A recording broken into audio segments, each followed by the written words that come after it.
Good morning my dear student, I welcome you on this online learning platform.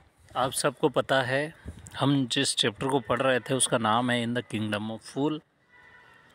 इसका जो chapter हम करने जा रहे थे इसमें हम पहुंच गए थे कि किस तरह से एक जो डांसिंग गर्ल है वो अक्यूज़ करती है, वो अपराधी ठहराती है सुनार को कि किस तरह से उसने ज्वेलरी जो नहीं दी थी उसको टाइम पे, इस वजह से वो अप डाउन कर रही थी और चल रही थी। और उस वजह से जो दीवार बनाने वाला कारीगर है उसको डिस्ट्रैक्शन हो गया, अपना ध्यान भटक गया और उस वजह से वो उस काम को सही से नहीं कर पाया और वो दीवार जो है एक चोर के ऊपर गिर गई, जिसे उसके ब्रदर ने जो है मर्चेंट बताया गया है कि मेरा भाई तो मर्चेंट था और अपने बिज़नेस को कैरी ऑन करने के लिए वो वहाँ गया था, जबकि वो चोर था और उसके ऊपर दीवार गिरी और उसकी मौत हो गई थी। अब आगे देखते हैं क्या कुछ खास है इसमें। It has fallen on a poor burglar and killed him, और उसकी वजह से उसकी मौत हो गई। You have killed an innocent man, you will have to be punished, आपको सज़ा मिलनी चाहिए। She thought for a minute and said, एक मिनट उसने सोचा और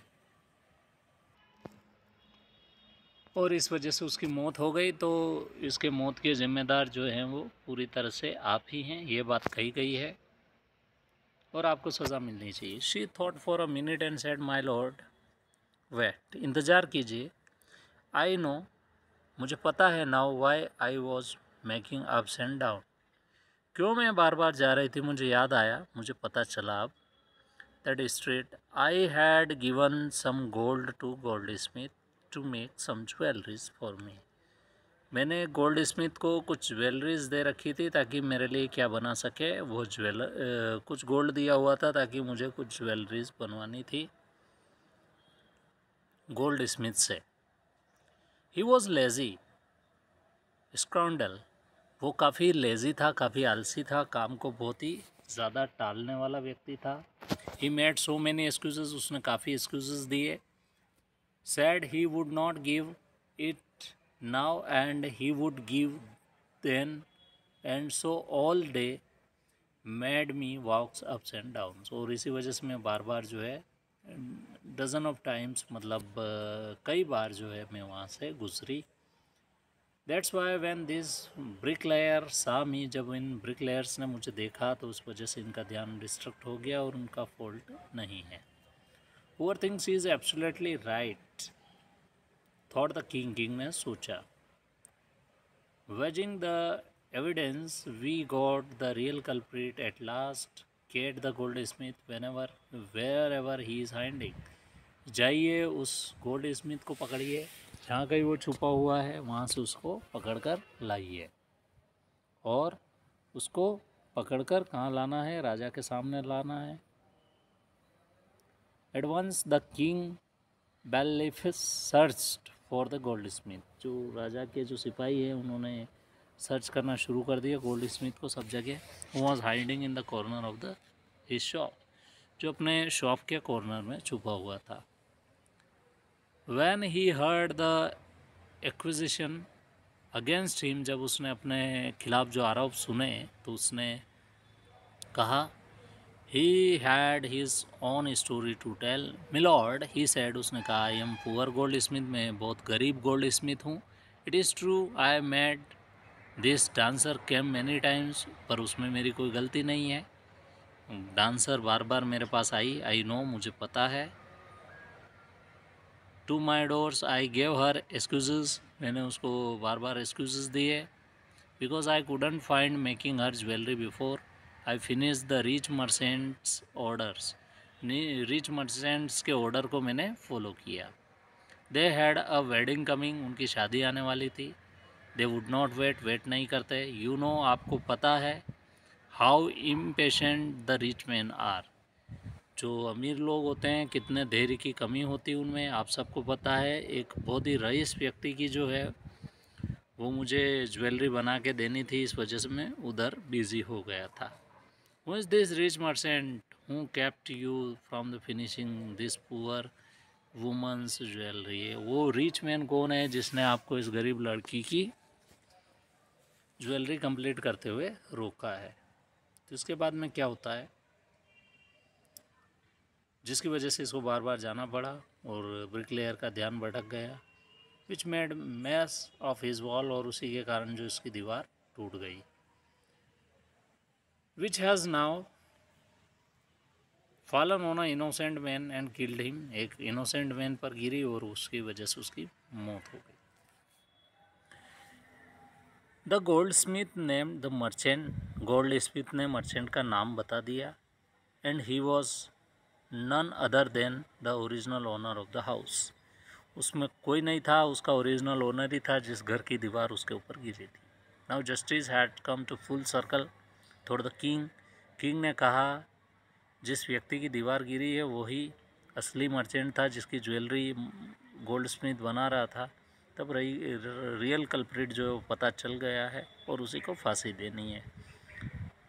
When he was rudely summoned back to the court, उसे बुलाया गया, he arrived crying, रोता रोता वो आया, it was not me, my father who ordered the jewelry, मैंने ऑर्डर नहीं किया, मेरे फादर ने ज्वेलरी ऑर्डर की थी, he is dead, अब उनकी मौत हो चुकी है। But the king consulted his minister and ruled decisively, its true father is their true murderer, he is dead, अब उनकी मौत हो गई है, ये बात सत्य है कि तुम्हारे पिताजी ने उसकी मौत के जिम्मेदार है, अब इसकी सज़ा आपको मिलनी चाहिए, क्योंकि you have inherited everything from the criminal father, क्योंकि आपके पिताजी क्रिमिनल थे और तो आपने उन्हीं की संपत्ति और धन को अर्जित किया है। His riches as well as his scene, यहाँ तक कि उनकी अमीरी भी आपको लौटाई जाएगी, तो उनके पाप की सज़ा भी आप ही को मिलेगी। I knew at once even when I first set eyes on you that you were at the root of the horrible crime, तुम ही इस पूरे बड़े क्राइम के पीछे जिम्मेदार हो। इसके बाद क्या होता है, he order a new stake to be made ready for the execution, एक फंदा तैयार किया जाए और जल्दी जल्दी फांसी की सज़ा सुनाई जाए। The servant sharpened the stacks and got it ready for the final impaling of a criminal. It occurred the minister's rich merchant was somehow too thin. अब वो जो मर्चेंट था वो काफ़ी पतला था, उस पर लटकाने के लिए प्रॉपरली इसको एग्जीक्यूट नहीं किया जा सका। He appealed the king common sense, the king too worried about it, राजा को भी बड़ी चिंता थी इसके बारे में। What shall we do? He said finally, when sudden struck him that all they needed to do was first a man fat enough to feed the stag. क्या किया जाए, एक मोटे व्यक्ति को ढूंढा जाए जो इस राज्य में हो और काफ़ी इसका फंदा जो उसके गले में बड़े आसानी से लग जाए। The servants were immediately sent all over the town looking for a man who would be the fit for stag. Their eyes fell on the disciple who had fattened himself months of banana, eating bananas, rice, wheat and ghee, जिन्होंने घी wheat सब कुछ खा के अपने आप को मोटा तगड़ा कर लिया था। तो इसके बाद में वो वहाँ पहुँचते हैं, तो डिसाइपल जो शिष्य था वो बोलता गया, आई एम सन्यासी, I am innocent, he cried, that made me, वो रोने लग गया, दैट मे बी ट्रू, ये बात सच हो सकती है, it's the royal decrees that we should find a man fit to enough to find the stake. They said, उन्होंने कहा, carried him to the place execution, he remembered his wise guru words, उनके गुरु के शब्द याद आ गए। This city is city of fool, ये शहर जो है बेवकूफ़ों का शहर है और यहाँ पर नहीं रुकना चाहिए।